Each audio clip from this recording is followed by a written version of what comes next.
Hey, Center for Spiritual Living family. This song is called Temporary Weather, and it's about what do you do when you find yourself in a place that is difficult and new.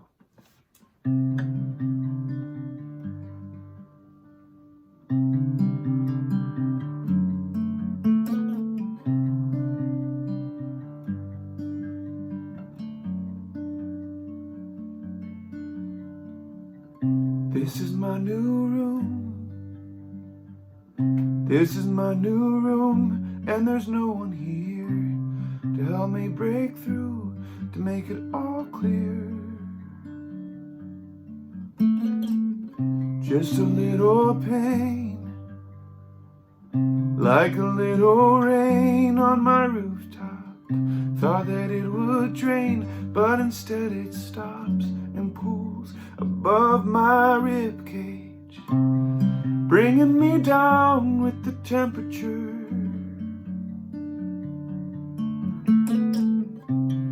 Making me wonder why these shifts always feel like diseases.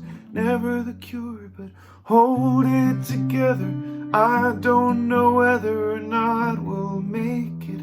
Change is scary, but hold it together. Maybe this weather is temporary. Maybe this weather is temporary. Maybe a change will come soon.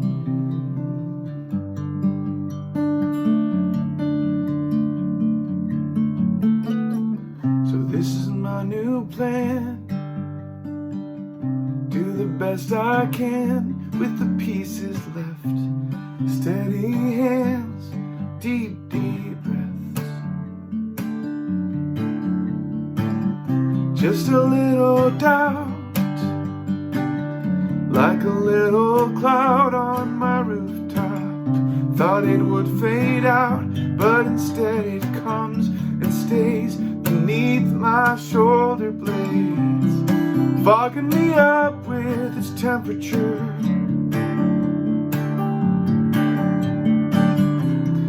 Making me wonder why the future always feels misty. There's nothing for sure, but hold it together. I don't know whether or not we'll make it. Change is scary, but hold it together. Maybe this weather is temporary. Maybe a change will come soon. All we need is just a little sun, and all we need is just a little sun on the damage done to our rooftops. We thought it'd never come, but it warms the place beneath our shoulder blades, bringing us up with its temperature.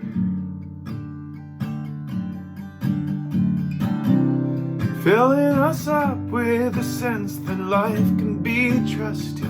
Pain has a cure, oh, hold it together. I don't know whether or how we'll make it. Change is scary, but hold it together. Maybe this weather is temporary, and I know change will come soon. And all we need is to do the best we can with the pieces left. All we need is steady hands, deep, deep breaths. And all we need is to hold it together. I know a change will come soon. It's temporary weather, it's temporary weather. I know a change will come.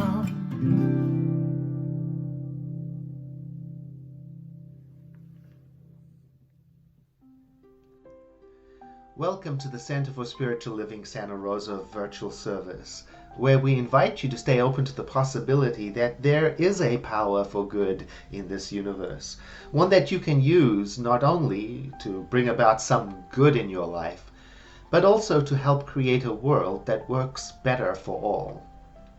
If you are visiting with us for the first time, welcome.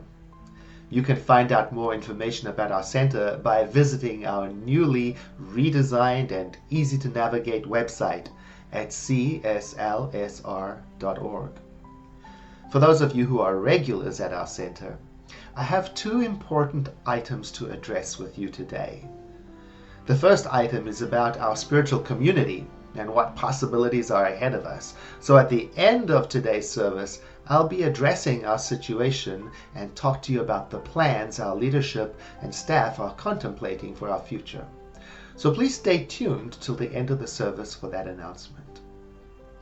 The other important matter I wish to address, it comes in the form of a call to action. I'm going to invite you to join me in doing some spiritual homework this week. So you may need a pen and paper to jot down your assignment if you choose to accept it. Or you can re-watch our service by going to our website and clicking on the media menu. Here's what I want to talk about. I can't tell you what politics you ought to have.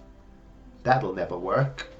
In our spiritual community, we have the whole spectrum from left to right, from red to blue, with the associated worldviews that go with that diversity, and rightly so. However, I can share with you what our faith tradition holds to be true and what our spiritual values are, so you can consider those while you navigate through what is going on in our world. Let me begin with a statement from our founder, Dr. Ernest Holmes. He wrote, "It is a popular belief that those who practice our faith are people who declare that everything is perfect when everything in the human experience is far from being perfect." He reminds us this is a misconception and that we ought not to assure ourselves that wrong is right. He's talking about the objective experience that people have in society. Wrong is not right, even if a person is a metaphysician. And there are things in our society that are not right, many things.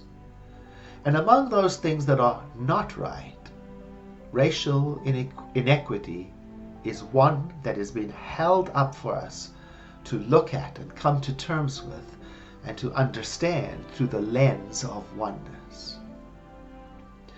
Believing as we do in oneness, it becomes impossible for us to dismiss the experiences of those in society who are being treated unjustly.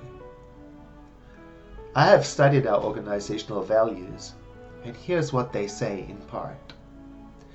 We express unconditional love when observing the suffering of others. And here is the call to action. It goes on to say, and we do what we can do to give aid and to show compassion.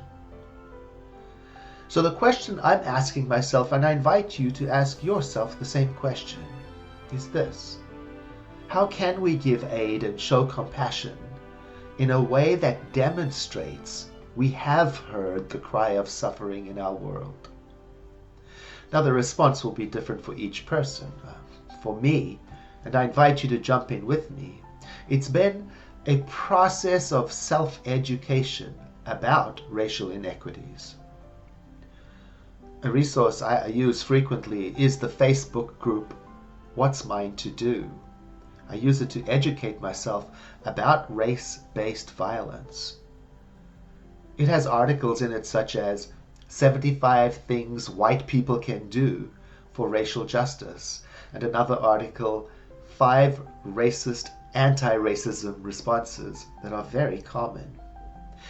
And if you are not a Facebook user, you can visit something like the Greater Good magazine online to read about their latest article that talks about how mindfulness practices can reduce our biases. Or you can do a simple internet search using the phrase, how to be an ally, and then dig into the results. When our community was ravaged by fires the first time, We received financial support from all over the nation because other spiritual communities in Centers for Spiritual Living, through their bond of oneness with us, when they saw our struggle, gave aid and showed compassion. And through that camaraderie, we were lifted up and we could not feel alone. Imagine with me if the other communities in Centers for Spiritual Living said to themselves, we're fine. Let Santa Rosa take care of itself. It must be something they created through their thinking. It must be in their consciousness. No.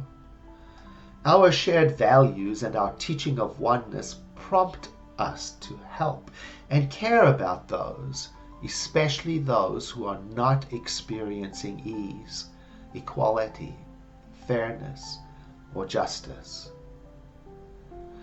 The reason why spiritual education is one of our foundational practices at the center is because we are on an ongoing journey of dismantling unhelpful worldviews that we inherit from society, from culture, from family, from religion, and then to rebuild them with helpful attitudes of mind that can assist us in revealing a world in which we live as one global community. This is especially important for those, like many of us, who worship in a predominantly white community. My intention is to not only learn about racial inequity, but to understand how my worldview and my actions and my words contribute to it. And I'm inviting you to do the same. One more thought from our founder, Dr. Ernest Holmes. He says, I do not think we should make such a claim to divinity that we forget we are human.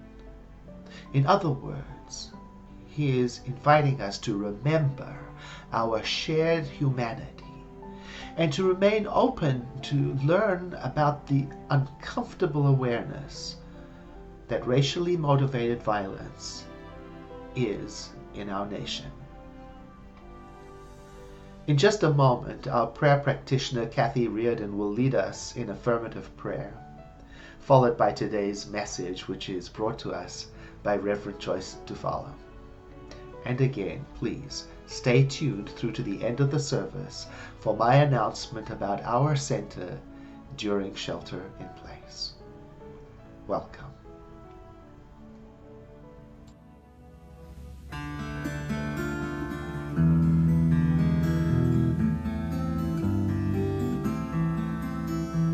Practicing the presence of illuminated light, we stand together as one,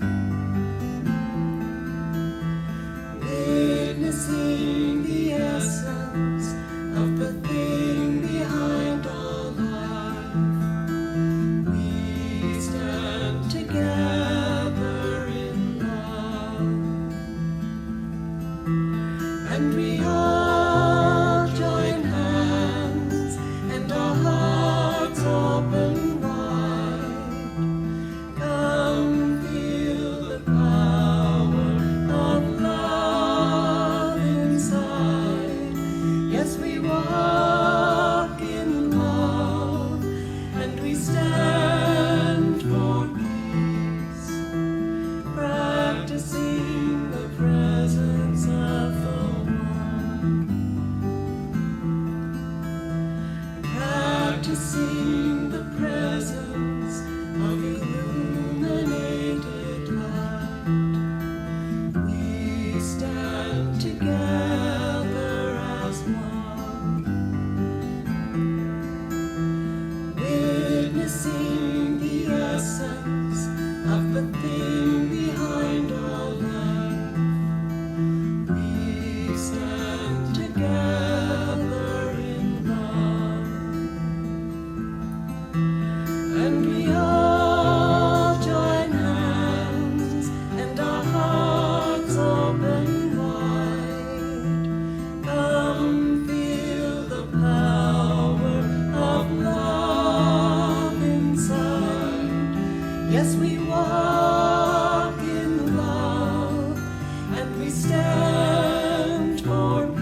So simply take a deep breath in. And as you exhale, just allow yourself to become fully present. And in this present moment, feel into the connection of the oneness, of light, of the source of our very being, the source of everything, everywhere, always, infinitely unfolding in light, in love, in wisdom, and in joy. Each of us is an expression of that joy, that light, and that love. It is the divine moving through us as itself, individualized. And so, knowing this, I rest in the arms of the beloved one, that which I call divine, that which I call God. I find my sanctuary here, and my truth here, and my center here.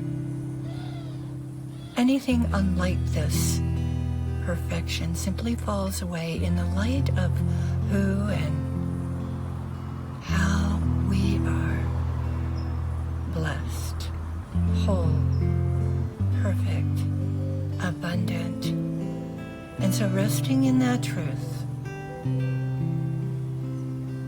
I allow life to have its way with each of us, trusting and leaning in with absolute faith in our well-being and our prosperity. With a grateful heart, I release my word into the law, knowing that it is done, and it is done well, and so it is.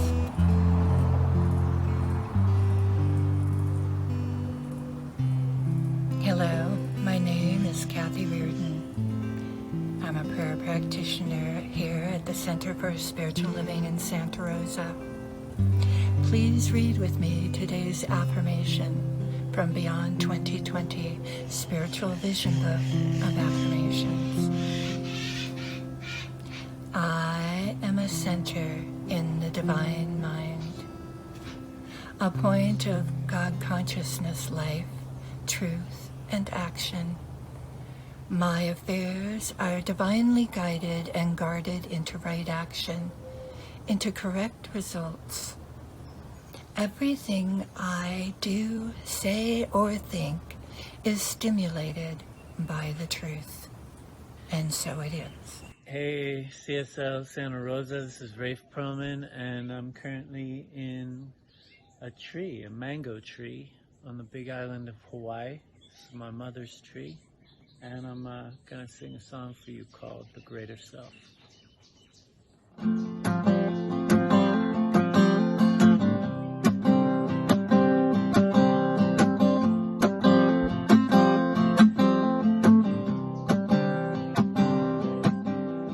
Show me the way to plant peace with each season.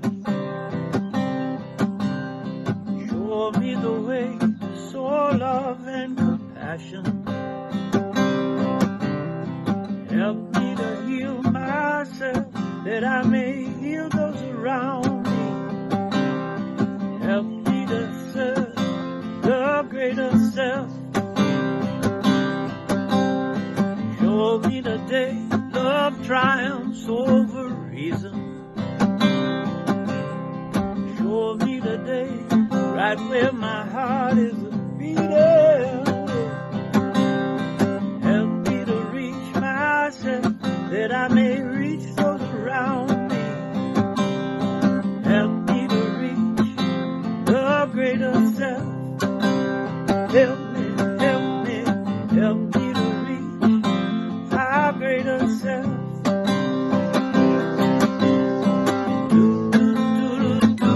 Our greater self.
Oh, yes, I am. I am a tree of life. Oh, yes. Do the greater self. I am. Do the greater self. Oh, yes, I am. Do the greater self. Oh, yes, I am. Do the greater self. 'Cause you show me.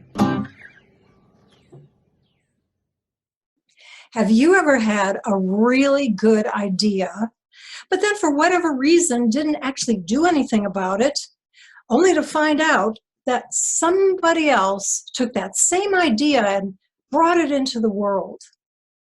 I've had experiences like that.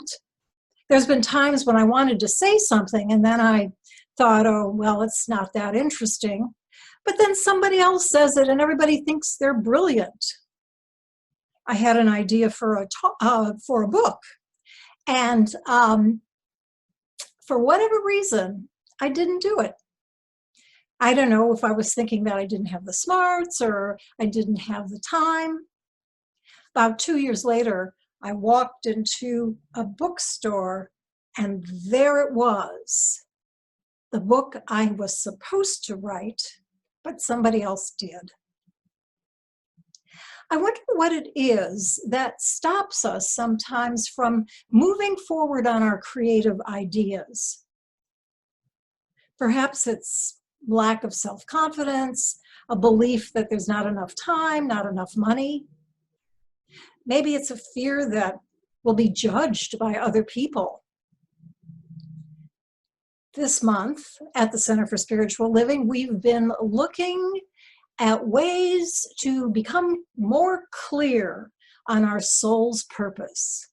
And on this final Sunday of the month, we are considering the question, how would I show up if I truly believed? Well, for the past few days, I've been sort of looking for evidence of the connection between what people believe and how they show up in the world. So for one thing, I've been watching a PBS series called Poldark, and I noticed that the way the hero, Ross Poldark, shows up in the world really reflects his deep belief that it is so important to help other people. Meanwhile, the anti-hero shows up in a way that shows that he believes in the importance of gaining personal power. Recently, I dropped an older glass plate in the kitchen and it was not shatterproof. It sort of went into a million little pieces. And we cleaned it up and we cleaned it up again, and still we're a little cautious about being in the kitchen. But I noticed today that the way I was showing up in the kitchen was in bare feet, which meant that I now have become convinced that it's safe, that we did in fact get every little teeny tiny piece of glass. I also noticed these past few days that have been hot in Sonoma County, been walking around with a kind of affirmation in my head, not a good one.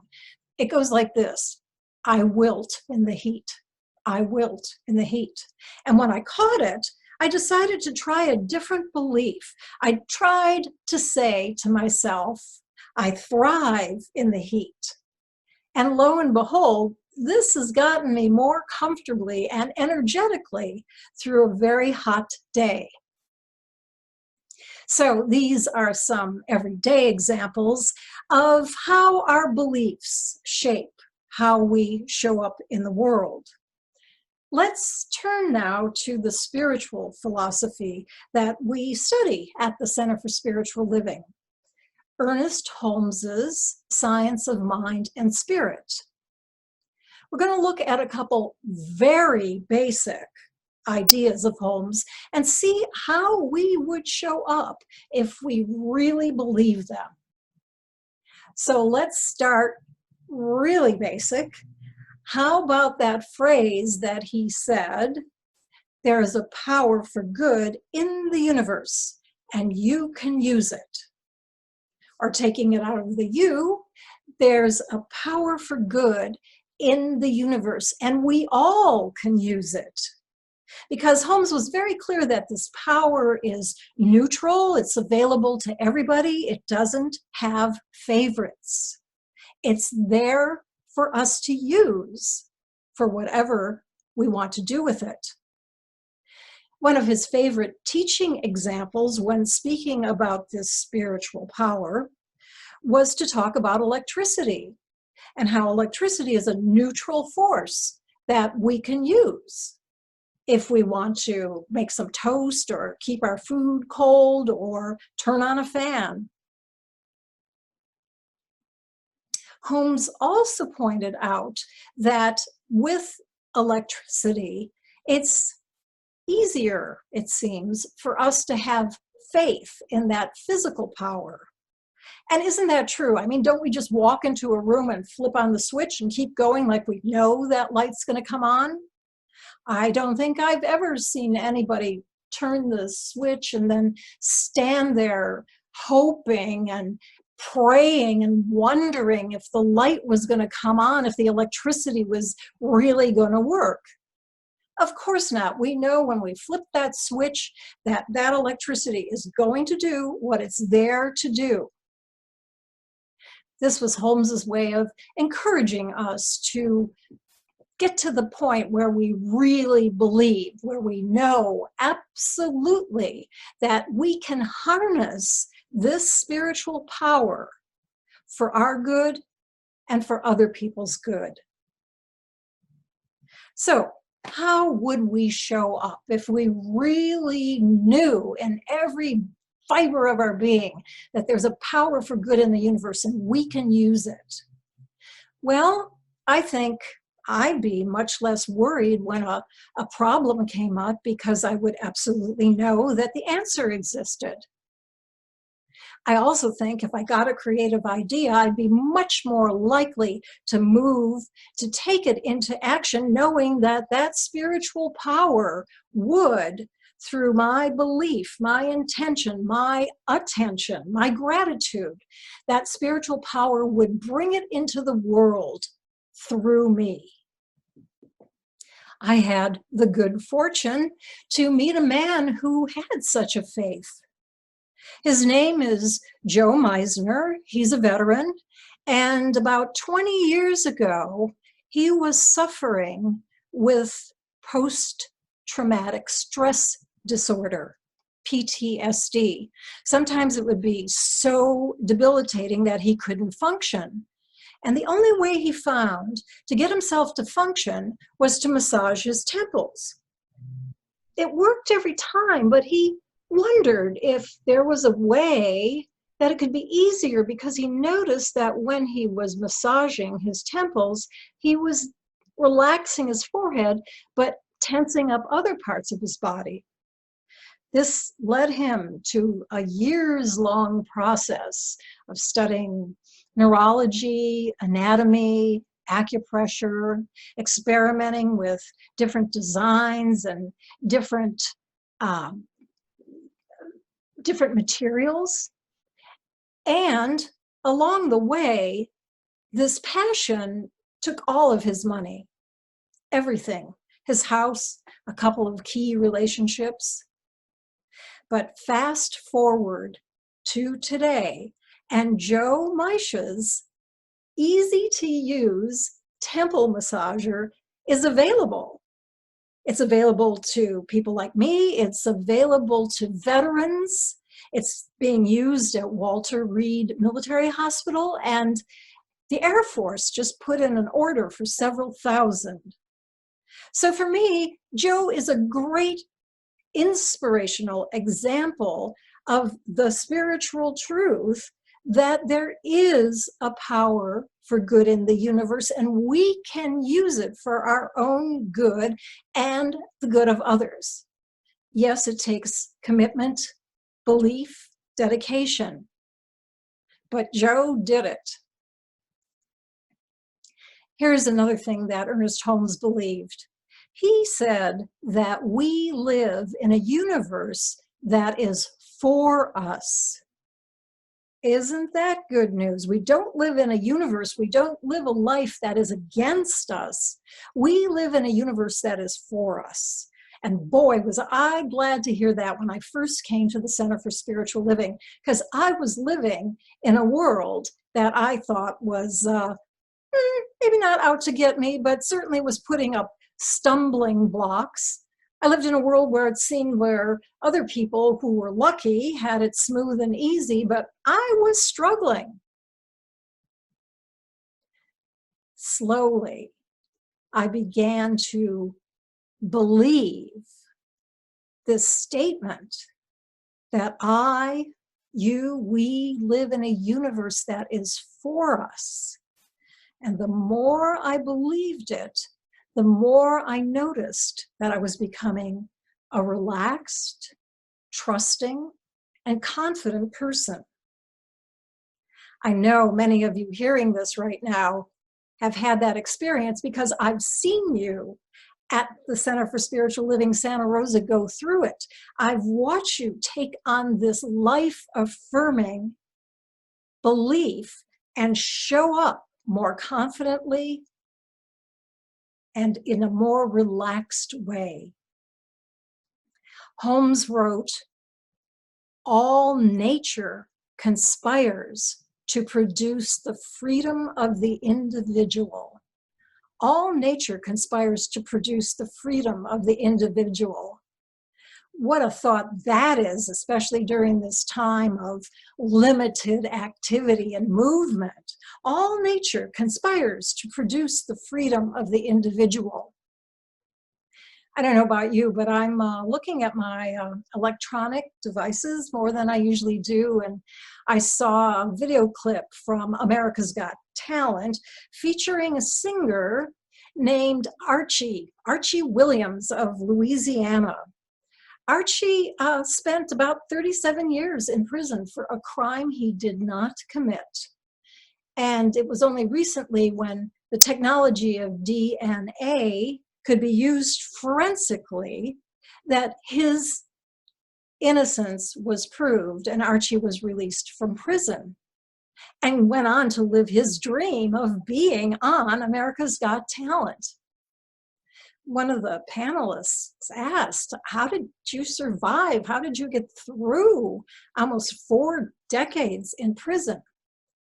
And Archie said, "I realized pretty quickly that they could imprison my body, but they could not imprison my mind."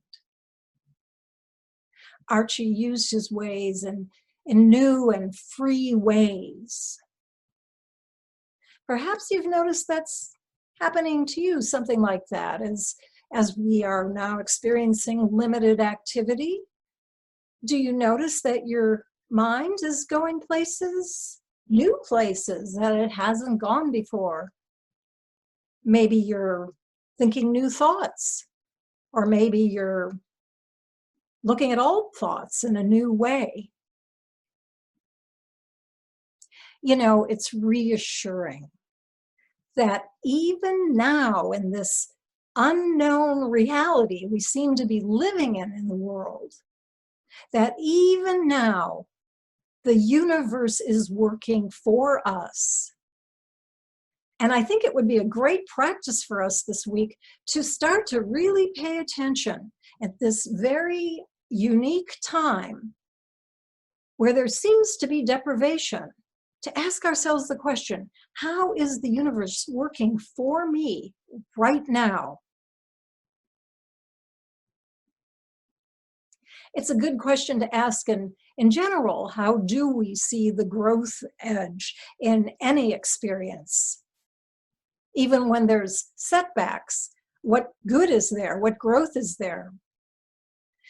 As a young woman, I was working in a firm and I didn't realize, but my immediate supervisor did not like my work. I was clueless until one day I got called into human resources, and the human resources director read me a list of complaints from my immediate supervisor. Well, my pride was hurt. I was kind of ashamed that I hadn't noticed. I began to doubt my take on reality, my sense of competence, even question if I was a good person. But the human resources director found me a job in that firm that was much better suited for my capabilities and my situation. And I was a much happier camper there after that.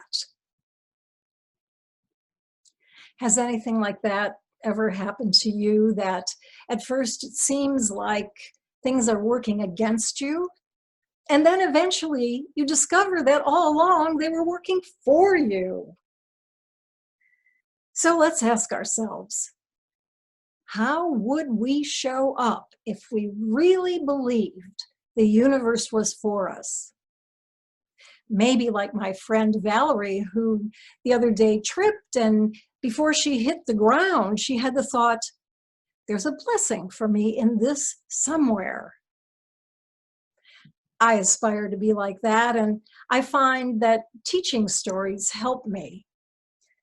Here's one that comes from the Jewish tradition. It is a story set in a Polish village in the 18th century. It's the story of the scrawny cow.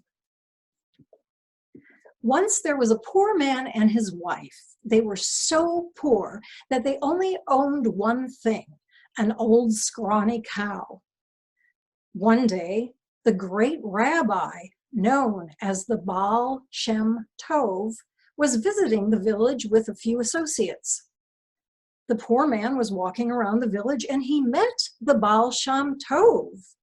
And the Baal Shem Tov asked the man if he and his friends could come to dinner at our man's house that evening. What an honor. The Baal Shem Tov himself. Of course, the man said yes. But when he returned home, the man and his wife realized that in order to provide a good dinner, they would need money. And the only way they could get money was by selling their scrawny cow. That thing that was the only thing that came between them and absolute poverty.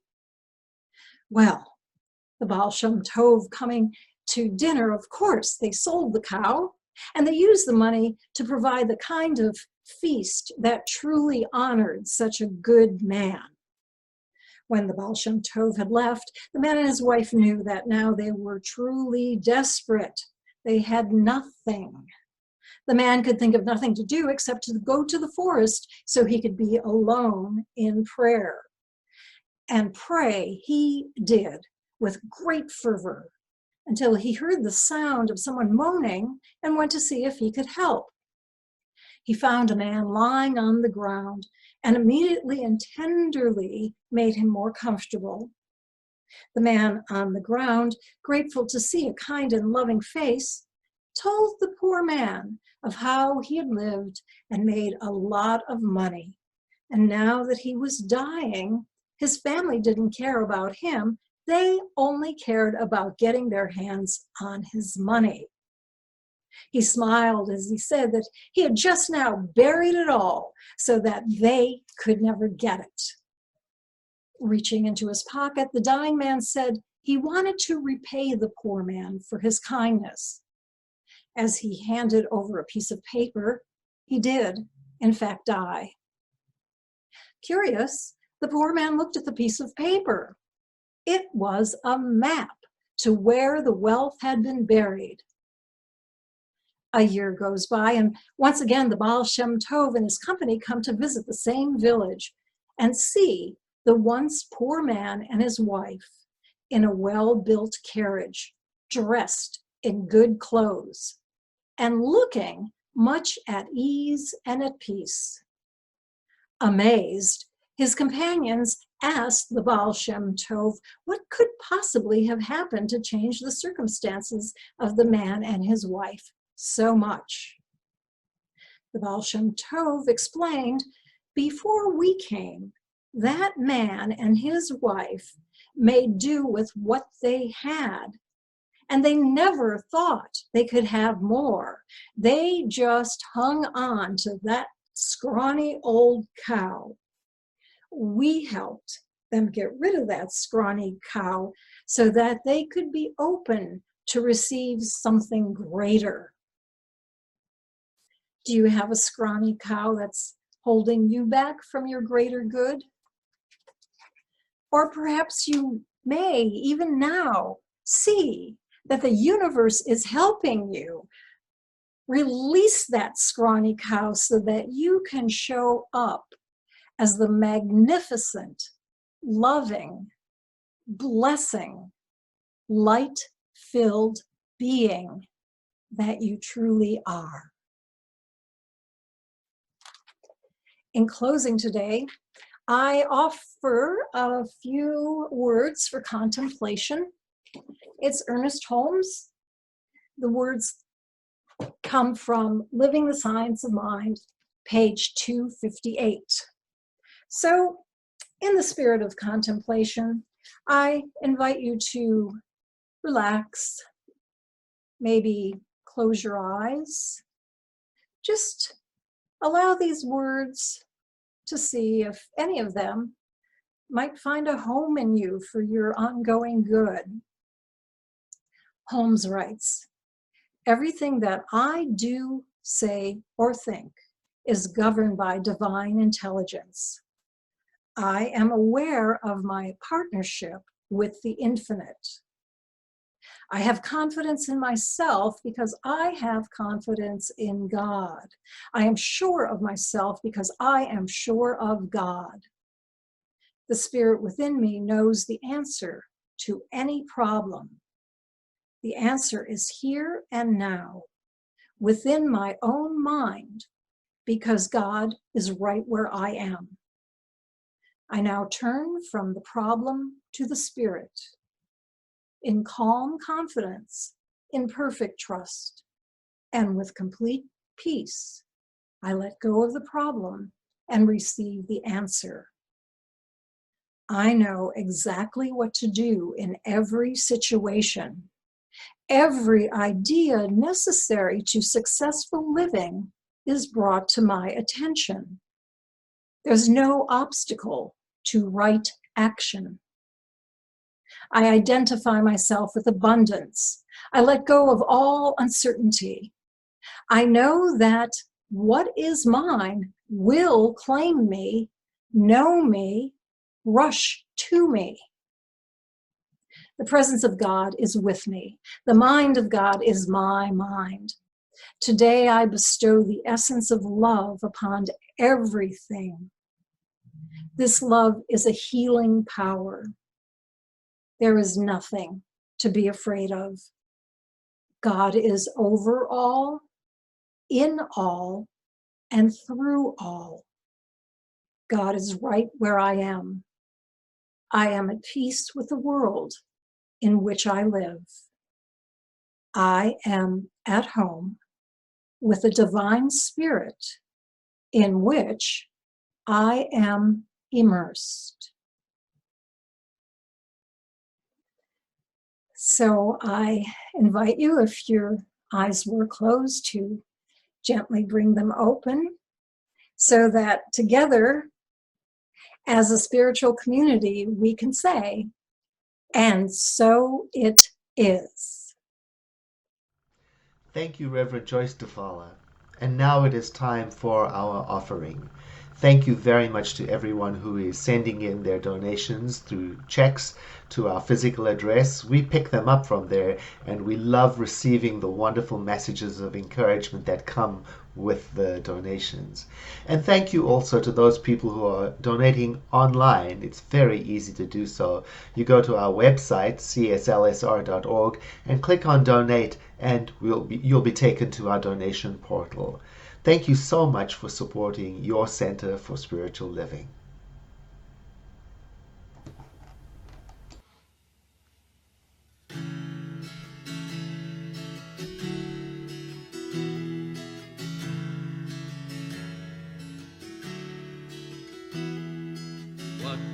I do if I knew that I could not fail? If I believed, would the wind always fill up my sail? How far could I go? What could I achieve? Trusting the hero in me. If I were brave, I'd walk the razor's edge, where fools and dreamers dare to tread. Never lose faith, even when losing my way. What step would I take today if I were brave? What would I do today if I were brave? What would I do today if I were brave? What would I do today if I were brave? What would I do today if I were brave? What if we're all meant to do what we secretly dream? What would you do if you knew you could have anything? Like the mighty oak sleeps in the heart of a seed, are there miracles in you and me? If I were brave, I'd walk the razor's edge, where fools and dreamers dare to tread. Never lose faith, even when losing my way. What steps would I take today if I were brave? What would I do today if I were brave? What would I do today if I were brave? What would I do today if I were brave? What would I do today if I were brave? If I refuse to listen to the voice of fear, would the voice of courage whisper in my ear?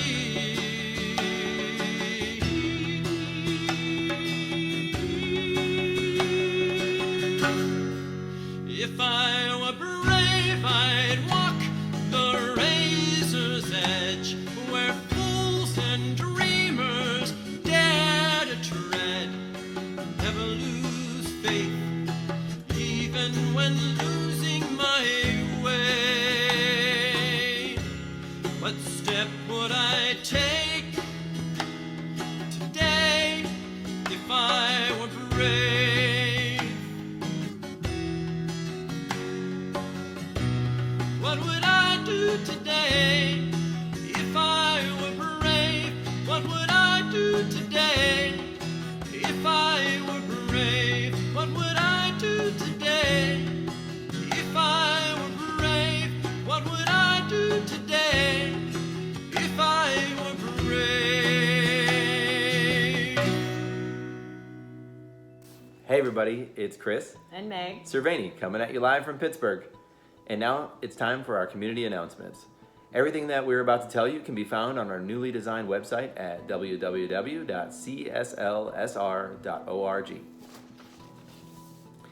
Are you a lifelong learner? I know I am.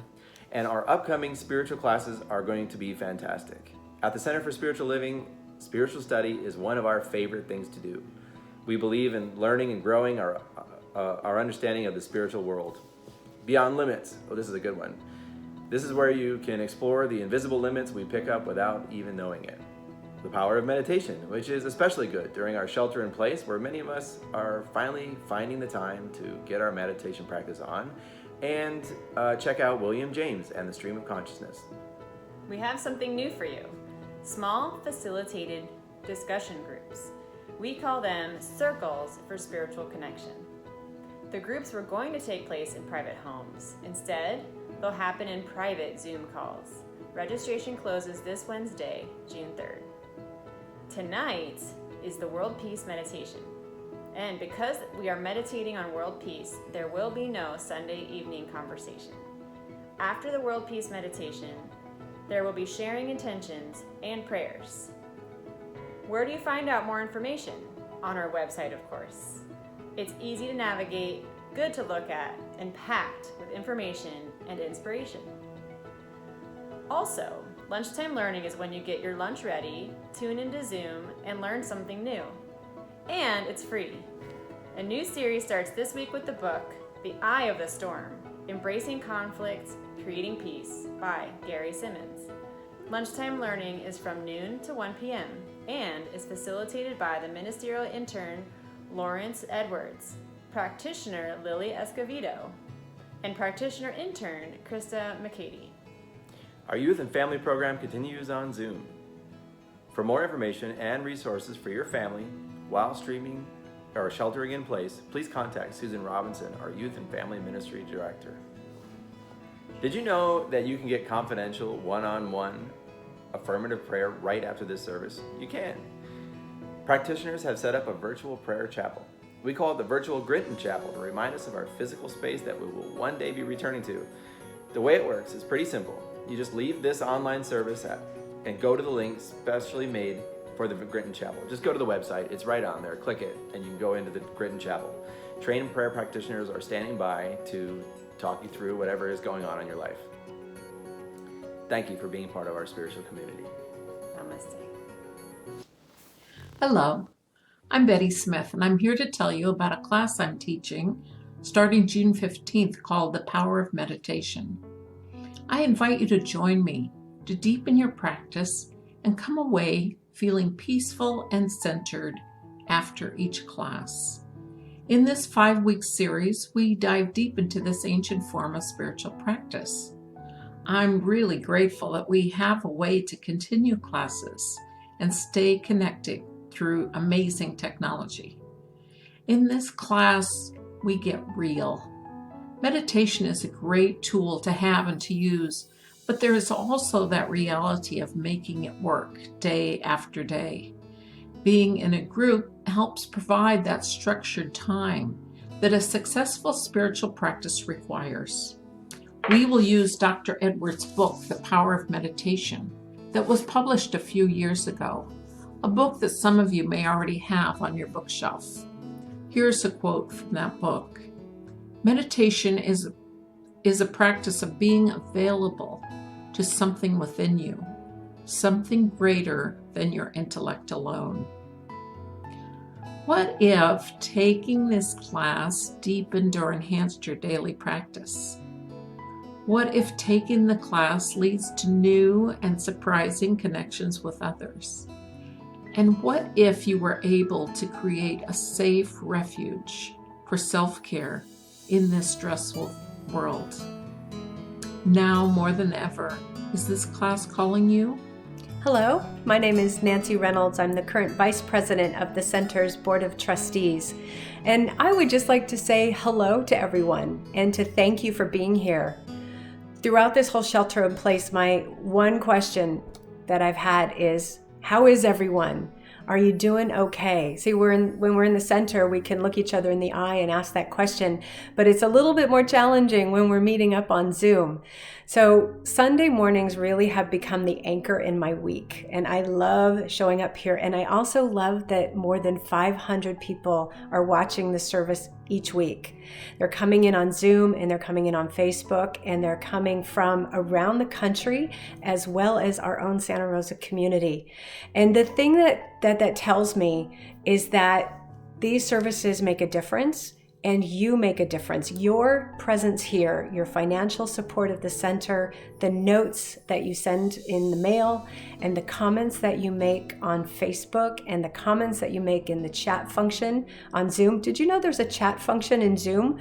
You can click on the chat button and send in questions for us. There's a small band of people behind the scenes who are answering questions and posting notifications, and you can ask us a question and we'll answer you. And we'll also see you. It really means a lot that you're here, and I just want to thank you for your ongoing support of the center. You are our community, and it's our community that makes us strong. And it's our community that comes together when things get challenging, like they are now. There's a lot of uncertainty, but we have each other, and we're here together, and I just thank you for that. Thank you. Since the beginning of the pandemic, your elected leaders and your staff and your ministers have been working in the background to evolve our community into an online virtual experience. And at the same time, we're staying informed about the County of Sonoma's health officers' orders. And through it all, we find ourselves in a time of confusion and sadness as contradictory information is circulated on the news and in social media, as unemployment across the globe rises, causing unimaginable suffering, and mental health is strained from isolation and uncertainty. We are, after all, communal beings and not very well suited to isolation. Yet, there are some things we can be certain of right now. First, the Center for Spiritual Living Santa Rosa is not housed in the building located at 2075 Occidental Road, and never has been. It lives in the hearts of the community, wherever they are located. And it always will, whenever we gather, and whatever the method we use is to gather. You are the Center for Spiritual Living, and it will live in you for as long as you freely identify yourself as a practicing metaphysician. The second thing we can be sure of is this, that we are made by the divine, not with a spirit of fear, but of power, love, and self-discipline. Our teaching urges us to be still and to consult with that spirit of power, love, and self-discipline. Our values of love and compassion guide us to apply our creative mind to the good of all and to envision the best possible outcome for all, and that is what we are doing. So, regardless of personal politics or points of view, the building located at 2075 Occidental Road will continue to be closed during this shelter in place, while leadership monitors and assesses and reassesses our situation. We do not know with any degree of certainty what the situation will be month to month. What we do know is that our analysis of our facility and our volunteers, it indicates that we do not have the capacity right now to provide both online and in-person services. And we want to be confident that when the time comes to reopen, that we can do so safely, in a way that considers our most vulnerable in our community. Until that time, then, the Center for Spiritual Living will continue to be as it always has been, dynamic, healthy, and inspiring, online and in your heart. Someone asked me what our focus would be now that we are sheltering in place, and I answered that it will continue to be what it always has been, to provide spiritual tools for personal and global transformation through the teaching and practices of science of mind. We will be creatively expanding that focus more and more to build more community online, to stay connected online, to learn and study online, to discuss, grieve, share, and celebrate online. And if we grow weary of online activities, well, we'll sit in contemplation to regenerate by dipping into that deep well of the divine until we are ready to commune again. It is our way. We will not be hypnotized by chaotic conditions. It's true, our center is not a building. It's what goes on inside that building that is so important to many of us. We miss the people, the energy, the atmosphere in the place we love so much. For that reason, I'm so immensely grateful for our virtual services, our classes, and activities, and the dozens of individuals and teams who are doing amazing work in the background, keeping us connected and on our spiritual path with all their love and support. Your trustees and your stewards and your staff and ministers and leadership, they'll continue to plan for our community based on the confidence they have in the future. And that confidence is based on one single fact: you. I urge you to visit our newly redesigned and easy to navigate website, cslsr.org, where we commit to continue to post and update information about our plans and about how you can remain in contact, how you can study and pray and get spiritual support and serve together. Thank you for listening, and my blessings to you. Know with me that you are never alone, that Spirit is right where you are, that you have only to look within at any moment to know that you are guided, sustained, and empowered by a presence that expresses its love and creativity in this world through your love and creativity. In deepest gratitude, let us live our lives accordingly, so that in everything that we do and say and think, we honor this presence within. And so it is.